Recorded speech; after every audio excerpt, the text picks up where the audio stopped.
ফজরে যান নাই, আল্লাহ বলেছে ফেরেশতাদেরকে থাক, লিখিস না, জোহরে আসবে।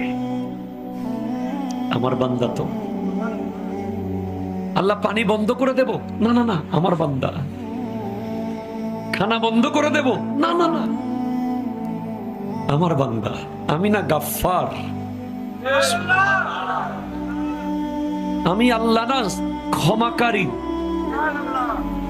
আল্লাহ দোষগুলো দুনিয়াকে দেখাই দেব? না না না, আমি সাত্তার, রহমতের চাদর দিয়ে ঢেকে রেখেছেন। আপনি জান নাই, আপনাকে হাইয়া আলা সালাহ বলার পর আবার হাইয়া আলাল ফালাহ বলেছেন।